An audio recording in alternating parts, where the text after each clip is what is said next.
Well, this is Lynn Voedisch, who is the author of Soundrise. And welcome to Beyond the Book Club. Lynn, you can start talking about Soundrise and how great it is. Okay, it's a really big thrill for me to be here with this because this was my favorite book. I've written two others for Lou, and this one was my favorite one, and I really enjoyed doing it, and I hope that it had a lot of really interesting ideas for people. Um, Whenever I sit down to read, I always pick mysteries, thrillers, literary mysteries. But what I really like are the urban fantasies, modern day books with fantasy in it, like Neil Gaiman's American Gods or Alice Hoffman's Practical Magic. So it's no surprise that when I sat down to write a book of my own, I sat down to write urban fantasy. And it's interesting that so few people understand what that is. I've been to a lot of book fairs, and people at book fairs, I'll say the word fantasy, and they back away, and they're like, no. They think about wizards, serpents, dwarves, that kind of thing, and none of this exists in my work.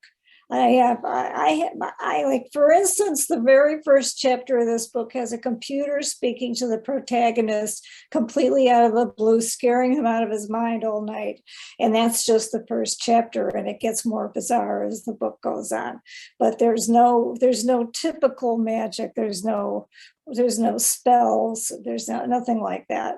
I got the idea to write Soundrise after night of listening to my husband, who's a PhD in computer science, and he would be typing late into the night.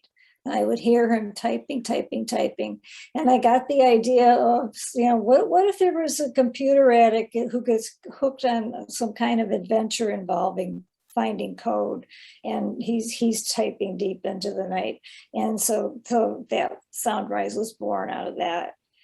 And so Soundrise is a book about Derek, who, as Lou says, just doesn't get it. He's trying to grow into a full-fledged man with a girlfriend and a secure living, but he lets flights of fancy keep him running for some secret code in his computer at home. He's trying to find a gold mine of data on the internet, along with his best friend Georgia Esterberg, but they find the treasure leads them from their hometown of Chicago to a rickety cabin in New Mexico, where they come face to face with an Egyptian goddess. So Kira brings his would-be girlfriend, Kira Van Dyke, with him, and has a goddess encounter, and things don't go too well. And that part of the romance is fraught with misunderstandings. My book is packed with a lot of stories, from Derek's alcoholic father to his depressive mother to the happy-go-lucky cousin, Boone Sandstrom, who goes along for the ride. And Boone is Swedish, and I like to put as much Swedish lore into the story as possible because, well, I'm Swedish. And Boone is half Swede, half urban cowboy who speaks with a Swedish lilt, and it makes her a very comical character. And he also is one who showed up unannounced. It was like he just like bumbled his way into the vestibule of Derek's apartment, and he wouldn't get out of the way, and Derek's trying to get out the door, and Boone wouldn't move. And I'm thinking, I don't know this character. I don't want him in my book. And he wanted to be in the book, and so he stayed. And it's funny because he turned out to be one of my most popular character. And I've talked to several other authors who also had characters who just like bumbled their way into the book, and the author did not plan it that way, and that's just the way it happened. And so that's the way it goes. I take this group on American adventure on the route that mirrors the old Route 66. They meet a Native American with a good amount of spiritual power and a motel owner with the power to keep Derek's father, Charlie, sober. And it all comes to head with the computer codes, which the goddess says has the power to raise objects by sound, disappearing from the cabin. And the race is on again to find the code in Chicago. There's a powerful ending when the goddess uses the code to smash boulders to smithereens. And everyone thinks Derek's gold has ended. But I don't want to give away the conclusion, even though most of you have read it anyway. But Derek's dream doesn't die, and he ends up with more power than he thought possible. I like to think the Swedish stories help soften his characters. As I say, I grew up in a Swedish household. And as for the goddess, Lou will tell you everything I've written for him has something about Egypt in it, as I'm smitten by the ancient culture. But I'll add that what I'm working on now has no Egyptian theme. So that's Soundrise in a nutshell for you. And I'll take questions. Summer reading, so is there like there's a prize for signing up or something? Yeah, first of all, you get a sticker. I think there's another prize too. Thank you. I thought there was another sign-up prize too. Like the stickers are just kind of like I don't know if this is a question. I think you could no. Does anyone have any questions? I So if you always don't- have questions. I always Yes. have questions. Hi. Hi. Did you? I mean, do you ever watch? I think the shows are called something like Ancient Aliens. I sometimes hear them in the background on TV while I'm cooking. My husband or my son, who is a computer geek, may be watching them. But the premise of them is that it's impossible to conceive how ancient cultures could have built the pyramids. So there must have been aliens who came from outer space and built these pyramids either in Peru or in Egypt, and then disappeared. And now all these supposed experts are busy looking for evidence that these are actually aliens from prehistoric times. I'm just wondering, because I kept thinking of that show while I was reading the book, yeah, maybe it wasn't, maybe the aliens brought the computer code with them. I don't know. That's not really a question, it's just an observation. But listening to you talk, I was never completely convinced that I can't remember her name, but that she was a goddess. I thought she was a very clever, manipulative human being who was using a whole goddess, persona to try and seduce various men into doing her bidding. You can discuss that if you'd like. Well, just like with Neil Gaiman, he comes up with these magical characters too, who then end up sort of disappearing, and you never know if they really were real or not. And that's how it is with her. Even though she disappears in the sand, she shrinks and disappears in the sand, we don't really know if she was real. And I like to leave it an open question whether she was real or not. That Derek just believed it, and he wanted to believe it, and But as for the pyramids, I was trying to posit that the Egyptians did have a code.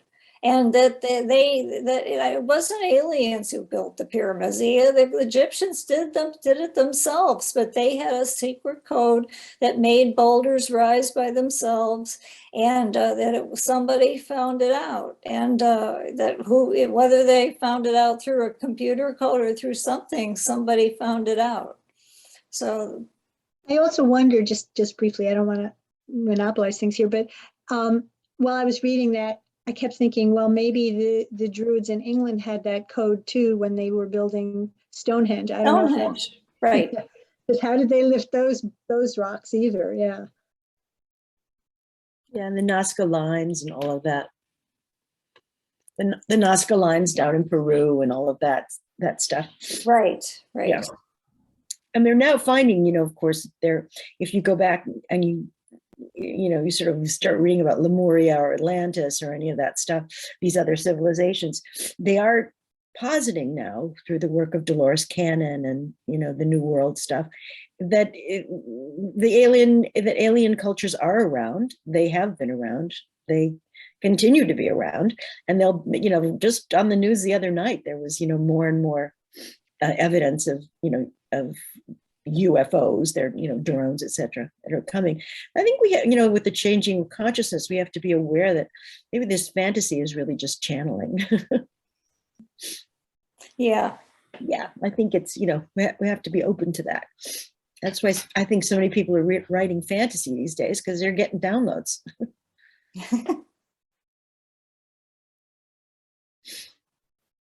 I wanted to ask about like the research that you had to do for this book. Like what kind of stuff did you start out kind of knowing, and what stuff did you really have to like do a lot of research on? I had to do a lot of research on the pyramids.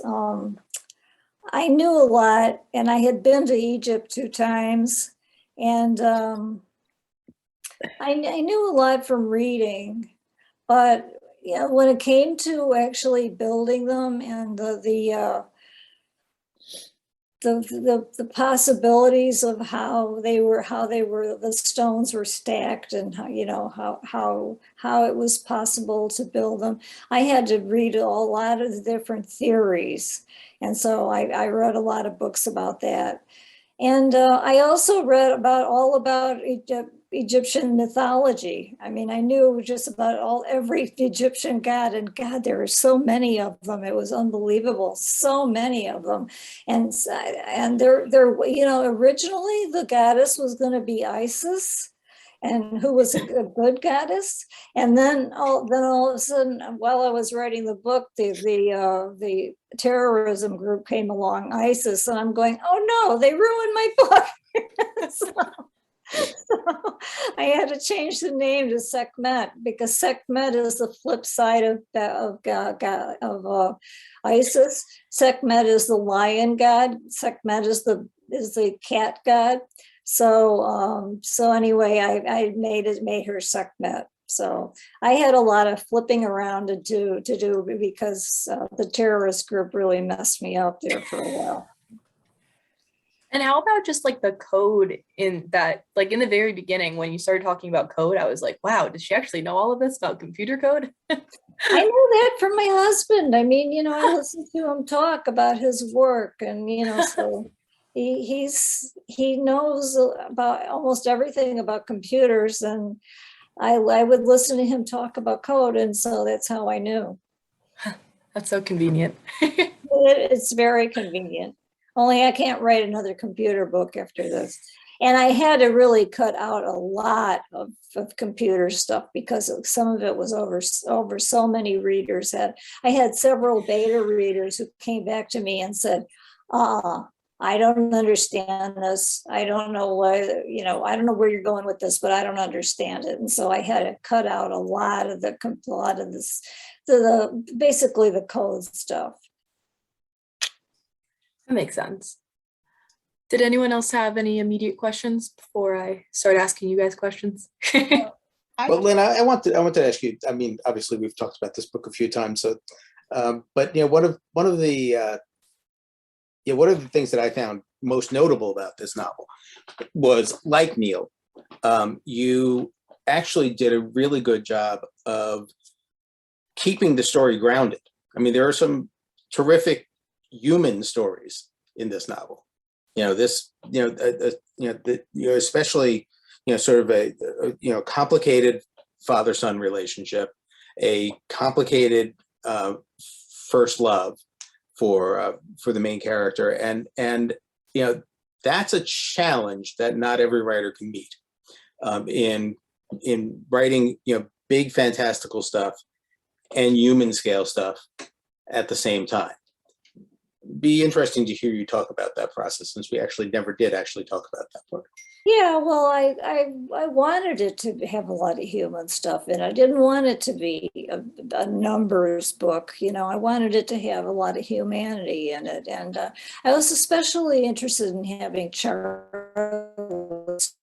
story told about Charlie being an alcoholic and leaving the family and leaving his wife, who became depressive, and how Derek became the caretaker for his mother. I wanted to put, because I'd heard so many stories from friends about this happening to their families, and I wanted to bring them together in some way, and that's what happens. We're at the cabin. Derek finally comes upon Charlie and punches him out, which is how they finally come back together. But and the first love, Derek was just not. He didn't have a lot of savoir-faire. He just didn't know how to get a woman interested, and it was like a real challenge for him. And I wanted to put that in there because a lot of these computer geeks spend all their time in front of a computer, and when it comes to dealing with a human being, they don't know how to do it. So I wanted to get that in there too, because I've met a few of these guys, and it was really important to me to make the book human as well as scientific.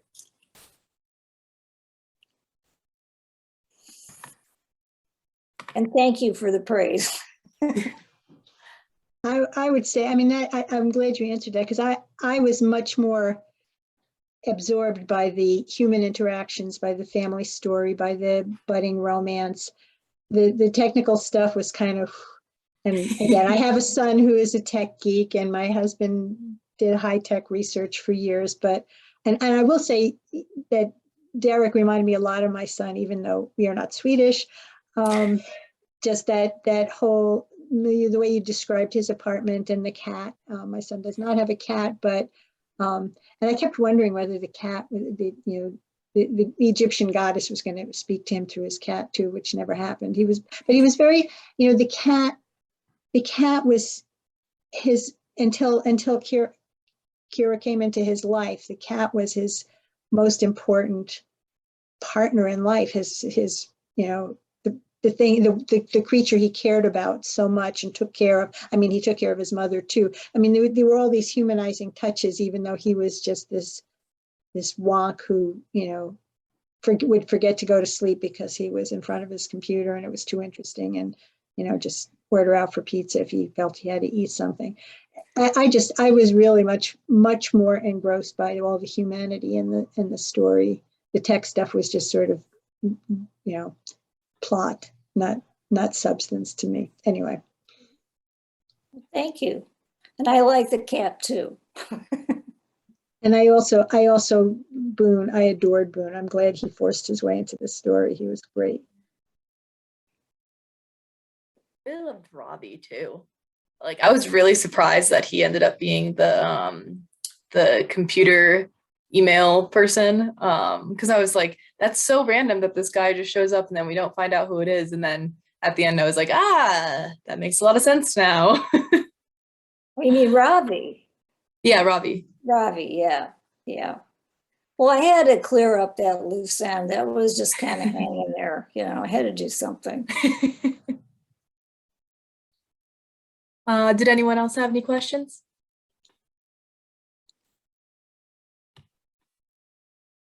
All right, I'll pop into the other ones. Do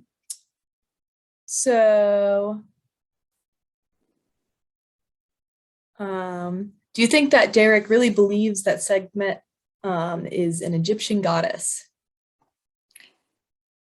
I think that he wishes that she were, and he wants to believe it. Whether he really does, I don't know. I mean, he has those visions, and the one that he had outside the airplane was particularly scary. And so he has these visions that scare the hell out of him. And it may be that that convinces him that she's real, but he wants to believe it.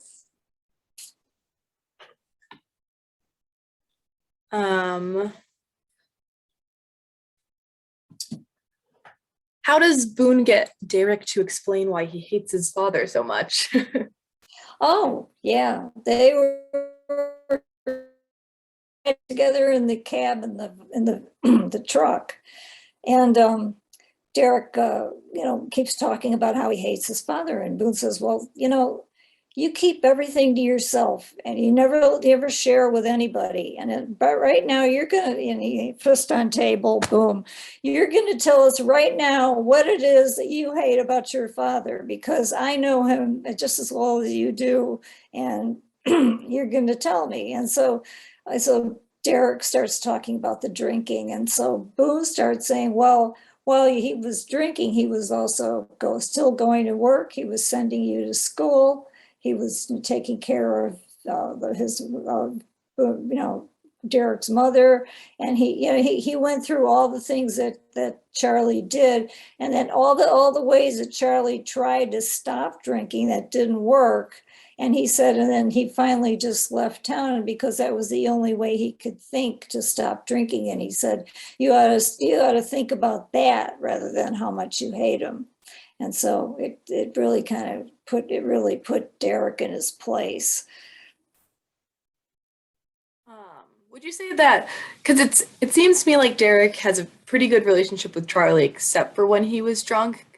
Would you say that they did before his alcoholism started getting like the worst of him?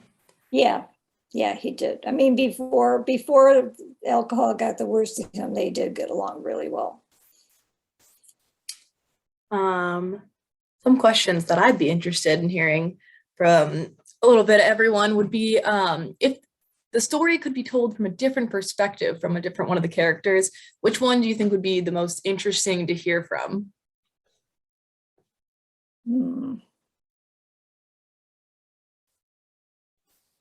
I don't know. I never thought about that. I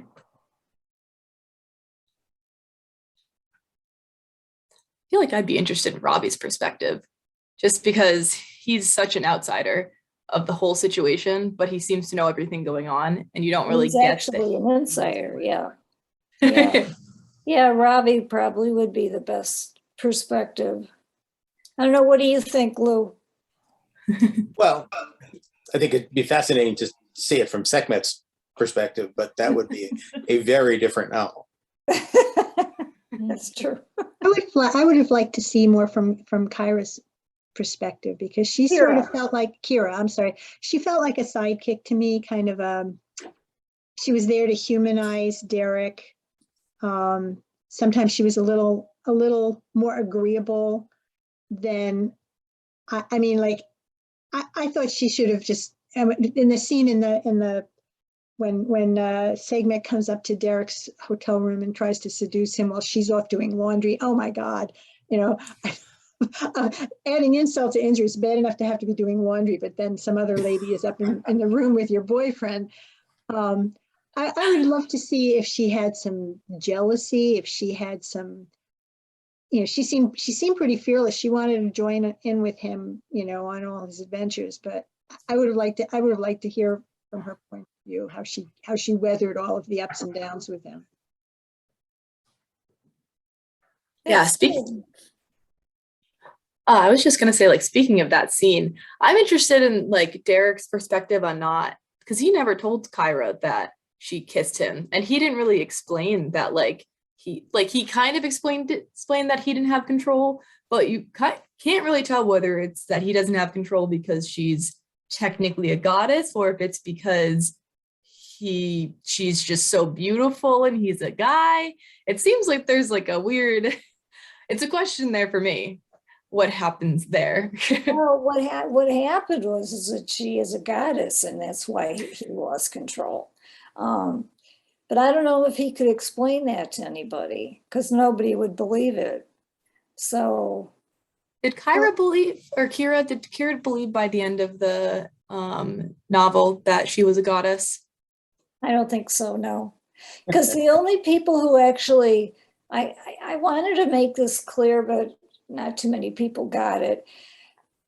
A lot of people who in the book who saw the actual goddesses or gods or goddesses in their natural form, as birds, as falcons, as the different they had been kissed by Sekhmet. If you were kissed by Sekhmet, she had put a spell on you, and then you would have seen the gods as they really looked like, and that's why so few people believed Derek when he would talk about it. So I just like that perspective of Sekhmet and up there. And, that to me is the most interesting one. They're in charge, really. Everything else is just puppets on strings, Yeah. And there's just so much more, there's more space up there with those other characters, with her and the goddess thing. And I love that space and the idea that maybe if that's where we're looking at this for, we see this story in a whole other way.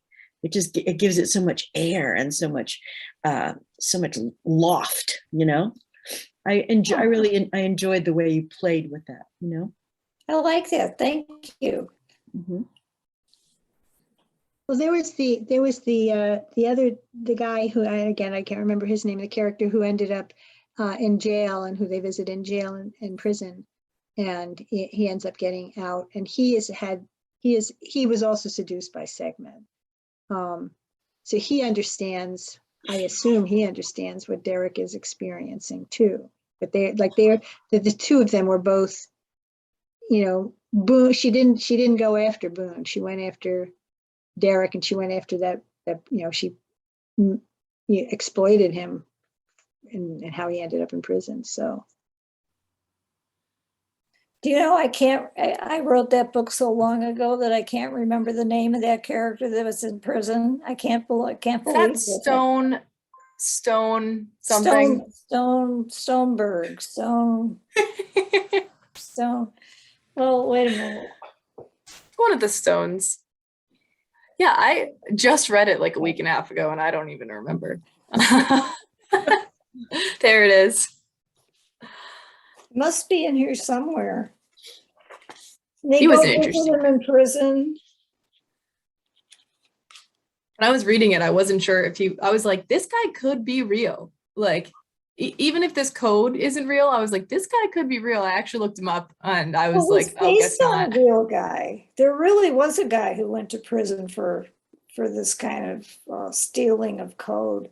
See, that seems like a story that I would recognize. So I was like, but just different name. No, I can't find it now. Stoneberg or something like that. Stone something. Yeah. I can't believe that. Stonegate. Yes, Stone Date. Yep. That was it. Took me that long to write the book. How long did it take you to write the book? It took me 3 years to write this book. And I usually am a fast writer. This one took forever. And Lou made me write the ending 3 times. And I'll never It's the forgive best him version for of the it. ending. What? It is the best version of the end. There was something. What came Yes, up? it is the best version. What's that? Oh yes. It is the best version. There was something wasn't there something that came up with a song that you wound up switching out at the end? Yeah, we did have a song that we switched out. It was I can't remember now. It was I don't know. We had Yeah, a different I'm song. sure if I went back to our correspondence, I could find it. But it was it had something to do with that song being used elsewhere, or some implication about the artist that we didn't want to be associated with, or something of that sort. Or it was too old. Could have just been that too. Yeah. Yeah, I was pretty interested when like the ending, well, not so much when the ending kept going, but I thought the ending was really going to come around. I mean, I know it was only like halfway through the book, but I was like, I don't know what more they could talk about. Like Boone died and then everyone just kind of fell into place. And I was like, is Boone dying not the end? I thought she just blinked into the sun and then where did Kira think that she went when she like completely disappeared in the middle? I don't think she thought about it. I don't think she thought much about that Sekhmet actually existed at all. I don't think they thought she really existed at all. She was just some side character who showed up at the cabin one night, and that was about it. I don't think, if she wasn't deeply involved with the character. So That's fair. I'm surprised that she wasn't more angry that Derek had a picture of her at his desk. yeah, she was pretty angry about that. I didn't overdo it. I could have gotten more into that, but I didn't. So Kyra deserves a lot of credit because she put up with a lot with Derek. she did. She did not know him that long. No. Yeah, I think the one redeeming quality that he had was obliviousness. Yeah. It was so obvious that he really just did not know how relationships worked, that he Poor thing. he could use that, and I think he wasn't disingenuous in any way. I think he was just truly clueless. It was interesting too, because I didn't realize that it came off as disingenuous until Kyra kind of like said something to him about it, which was pretty far into the novel at that point, because he was kind of like not blowing her off, but in like his own little world. And I was like, your relationship's still really new, but you're not doing that much to like keep it going. No, I know. But see, that's what's interesting now is that this is not a fantasy fellow. This is a real guy. And, there's so many of the kids now, forgive me, I'm showing my age, but, who are so disconnected and really do have problems with, with figuring out how you do relate. That's why all of this thinning consciousness stuff is so apt, because nobody knows, what's real, what's Memorex, what consciousness am I on, in what dimension, who stopped chatting to me, etc. And it all becomes kind of, I guess it's all possible, because we're now living in a time of disconnect as opposed to connect. So that's why the only upside is, of course, that you can connect with something bigger, if you can. It just gets a little tricky as to what's real. And in the olden days, they used to say what's real and what's Memorex. Can't believe you just name check Memorex, man. I That's know. Sorry, I'm sorry, I did it. I should never have given it away like that, but it's true. I thought Derek really rang true as a computer geek, again, because I am a mother of a young man who is a lot like that.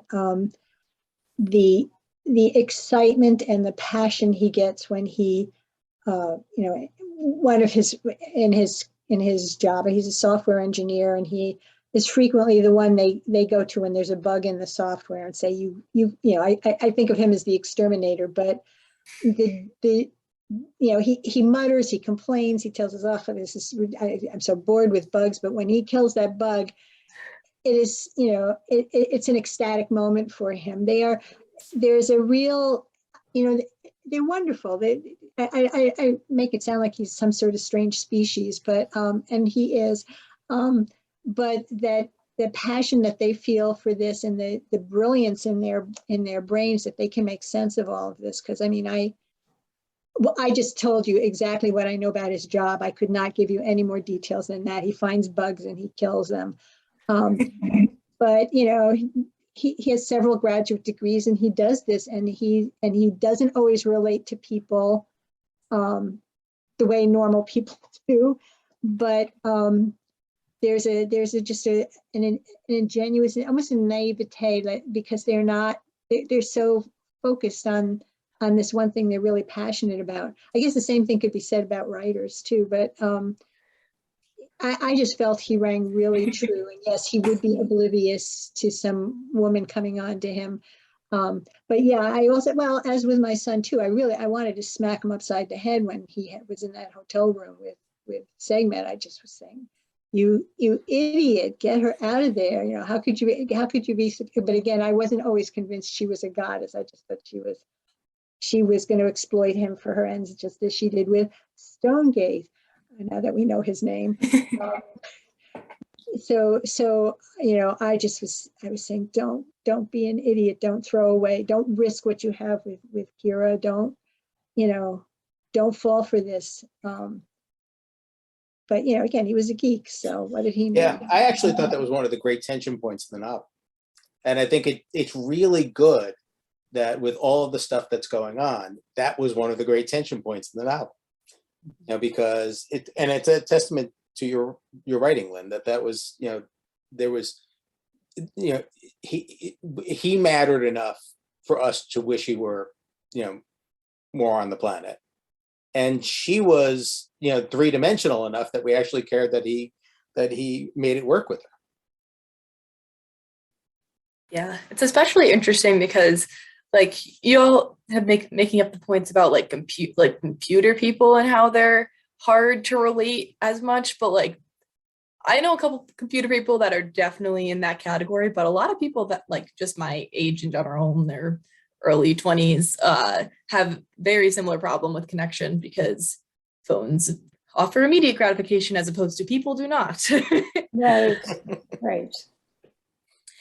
And I feel like it's always like that constant back and forth of like, oh, well, I mean, you have to really explain your emotions and explain what you're thinking and feeling to people in real life versus phones to have like a totally different existence where you're kind of, it's like a whole world that is all yours, which I was reading this thing the other day that was talking about how it's really hard for people in my generation to disconnect because your phone is like saying that the world revolves around you. And anytime you're outside of your phone, it does not. And it's not that you're trying to be a self-involved person, but I mean, who doesn't want a world that revolves around them? And I found that was like a really interesting point that that article made. Moving into AI as relationship. What is that wonderful book that was just written, Clara and the Sun? You know, all about her best friend being an AI critter. And I think there was a movie about that too. I remember a movie coming out. This Well, is the what was it called?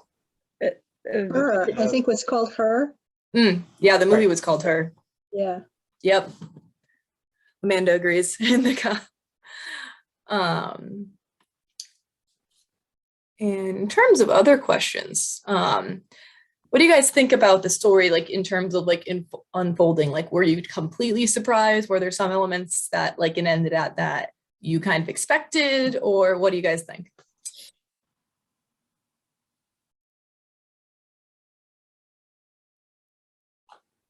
I was a little puzzled. Not puzzled, but it was never clarified to me how Charlie ended up in the vicinity of the cabin that held the stuff that Derek is looking for. I mean, was that, I kept thinking, well, that must be part of the supernatural thing too, because why was Charlie drawn to that region when he was escaping Chicago and just happened to be in one of two cabins? The other cabin right up the path there contained the computer with all the coding in it. Yeah. Well, I could answer that by just saying that the two cabins were because one was built to house the person who was putting up the cabin that had all the machinery in it. And then that cabin was left bare when that person left. So Charlie came upon the empty cabin and figured, well, here's some place I can get sober. I can just, hang out here. And it just was circumstance. Well, yeah, he would end up there. I mean, that was one thing. And yes, that cabin was where he needed to escape to sober up, to recover. But that it was the same location as the other cabin that Derek was in search of. I mean, was there some supernatural force that was going to bring father and son together? No, not really. It just was circumstance. I mean, it just happened to be that that's where the cabin was, and that's where Charlie ended up. So, if it seemed like a little bit too much to believe, well, maybe it was too much to believe. But that's where he ended up. And he actually did, he sweated it out. He went through the DTs and he sweated it out and he got sober. So it worked for him. I feel like it goes along with like the intuition that the story kind of underlyingly has throughout the whole thing, where like the intuition, oh, like this is where he needs to be, and the intuition that Charlie has that he needs to keep this cabin safe even though he doesn't know what it is. Like that kind of stuff I feel like plays up a lot in the novel, and it's kind of just like the idea that like people know that their place and know what needs to be done even though it's not like written exactly for them, and like it's not 100% clear but they can feel it. Like that's kind of unsaid in the novel, but that's what it came across to as me for me. Everything's a pattern, isn't it? I mean, everything's a pattern, right? Mm-hmm. We pretend to know it by pretending to make code out of it, but it's still a universal channeled pattern. So, right? Makes Yeah. sense that the cabin would be there because that was the right cabin at the right time for the right That's guy right. for the right, you know, That's right. which Well, is what I also sort of get the sense, and I really appreciate about this novel that there is a plane at which we're not witnessing. yeah. You know, there's a the level of action that's going on that is never conveyed in the novel, and I think that was supposed to happen. Yeah, I think that's the best way to describe it.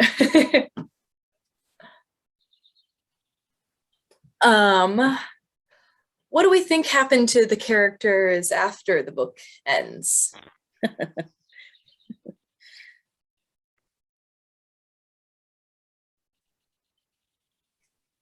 I hope there's a wedding. Well, by the end of the book, what is it? They've been dating for like a year? Is a year too much of a stretch? I can't remember the timeline. Well, they were living together for 3 months. That's all I remember towards the end. Yeah. So probably about a year or so. I feel like that's really the only person that Derek's gonna end up with, if anyone, because I feel like at that point people would like if he tried to explain his story to someone else. I don't think anyone would in any way believe him at all. Although he does have a business where he levitates things, so maybe they would, because I feel like there's not enough people questioning the fact that he was able to make things levitate. Like I thought he would be like really famous, and he was rich, but you don't hear like a lot about how famous he was from this insane thing that the government should have been on top of more so than like construction companies, was what I was thinking. Well, I just attributed that to the fact that it hasn't happened. They haven't got that many buildings under their belt yet. But after this whole quote unquote stopping the terrorists, I think that the company will come under a lot more scrutiny. Yeah. I definitely think that's true. Anyone think of anything else for an ending? I would think that the government, whether the government of the United States or some other country, would be very, very interested in controlling and containing this and exploiting it for their own use. So I can imagine him Derek being pressured into contributing, working for the CIA or something like that, paid well, but I don't think that the government would want this sort of knowledge to be available to the general public, let alone Putin or somebody like that. So, Yeah. Oh yeah. And well, like especially I'm wondering, like, what other things besides like construction do we think that a power like this would be a very good use for? I mean, obviously, like construction of buildings, but what construction is really the best way you're going to do anything. But like, what exactly can this skill really be like, have the best use of? Is what I'm kind of wondering if anyone has any ideas. it could be used for aviation that would be fuel free, so it would be cleaner for the environment, something like that. There you go. Lynn, you have to come up with this formula so that we can save the planet now, but Where's our next Derek? Where's his internship and his cryptic phone calls? I don't know. I thought I was done with this. Maybe a short story. Yeah, a short story. There you go. That's another thing where intuition came in. The fact that George really believed that the phone call coding thing was something bigger than it was. And the fact that that happened at such a random point, like at an internship that he was doing, happened to be getting phone calls frequently. And any other person that's probably not like all in with coding probably wouldn't have been like, this is a code. Yeah. So it's lucky that they happened to be interns doing it at that time. Right. Another intuition thing.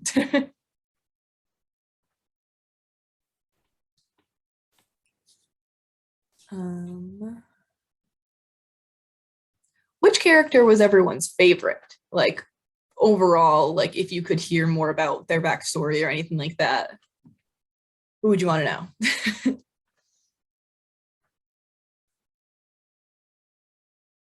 Boob is really, I think, one of the best characters, but Robbie is also brings up so many question marks on so many fronts. You know, his background, why he would, with all of the stuff he's already into, why would he then get a degree in computer science? You know, it kind of blew my mind. And he's just, I think there's so much more to him than comes through the page that I guess he would be my short list as to who I'd really want to know more about. I can't say she was my favorite character, but I would want to know more about Derek's mother. Yeah. Just, how she was not my favorite character because she was so dependent on Derek, in a way of almost constraining his life in some ways. But, she's been through an awful lot, and she did raise this pretty cool kid. And, obviously as a depressive, I wouldn't have wanted to spend a lot of pages with her, but I was really curious to know more about her, how she met Charlie, what their married life was like until everything fell apart. She was an interesting character to me. Definitely agree there. I'm curious if, do we think that Boone needed to die for the story to be as it was at the end? Or we think that Boone could have been spared and had a similar ending to the story? Well, that's an interesting question for you, Lynn. I totally supported it, but why did Boone have to go? I don't know. Somebody always has to die. I mean, he was in the right place at the wrong time. And the rock was in the air, and he went running out to save Kira. And it just seemed like, he was the one who was going to be sacrificed. I mean, seems like somebody always has to die in these kind of novels. I mean, otherwise it would be somebody in in Ethiopia in that terror situation. Somebody would die there. But it just, I mean, in these kind of novels, if you don't have somebody sacrificed, it seems like everything's all goody-goody, and it's just everything's just ending on a happy little note. And there's got to be some kind of trauma involved for them to I get was over. thinking. Well, I also think that Boone's death was a catalyst for Derek. I'm not sure that Derek would have taken the whole thing to the finish line if Boone hadn't died. That's true. It's a good point. Yeah, when Boone died, it kind of made it like real for me. Like like when you watch like a kid's show or read like a kid's book, everything kind of ends up with a fully happy ending with no real like repercussions. Everything's tied up in a nice little bow. And I feel like Boone dying kind of made it so that everything wasn't in a nice little bow, because it's way too far off from reality for it to be as such, especially when such an intense thing is happening. And it's a life or death thing, like when Derek almost got poisoned by Segment, when he was at the cabin and stuff like that, where the stakes were high, but nothing really came of it. I feel like something coming of Boone dying was a total shock, because at that point, nothing really all that bad had happened. And a lot had happened, but like the stakes didn't seem, I feel like, as high to Derek until someone died.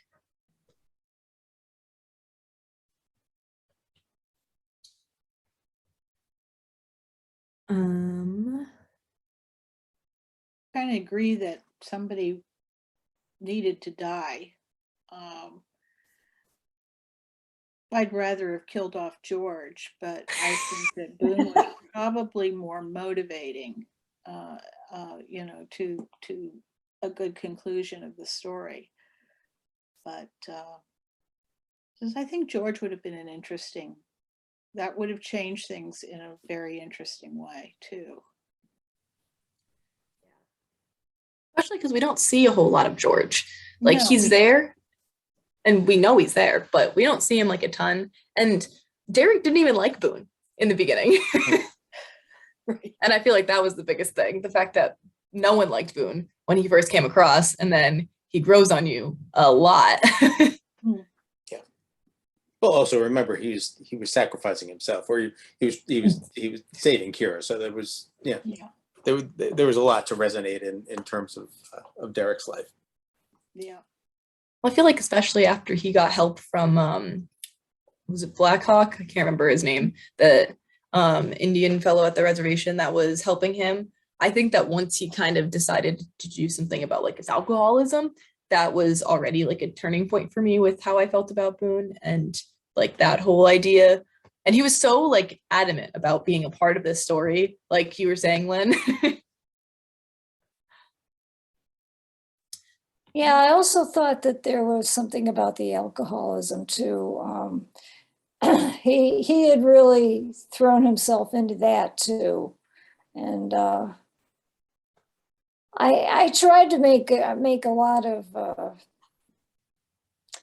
of situations where people realized what they were doing to themselves with alcohol, and try to work on it themselves. And Boone was working on it, and it made it that much sadder and more traumatic that he died when he was turning his life around. So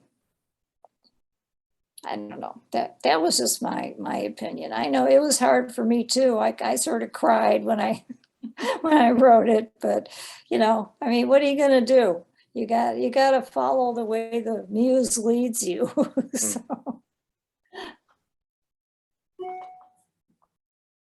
I had to reread it a couple times when I saw that Boone died, because I just didn't believe it at first. I was like, did he die really?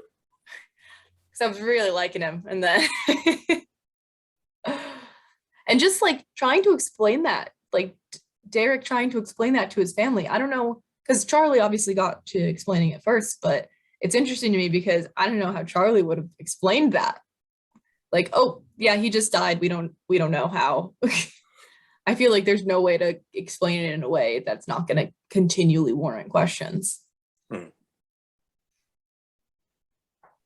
But also, I mean, it's a goddess, so you can't really explain that either. And the fact that there's only a smear left, there's nothing to bury, I mean, it's like, His wallet. Is it real? It's a good question. Maybe his spirit will come back. I mean, if Segment can, then you would hope that Boone could. Did anyone have any other questions?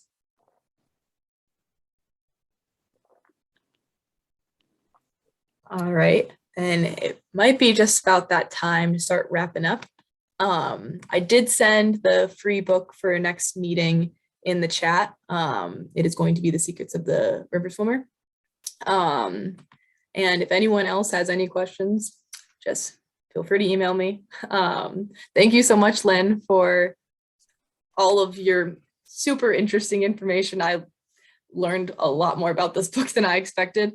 And thank you everyone else for coming. I really appreciate it every time. Amanda also says thank you. Thank you for reading the book. Thank you for paying attention. And I really appreciate the whole thing. Wonderful. Thanks a lot, everyone. Hope everyone has a great Wednesday.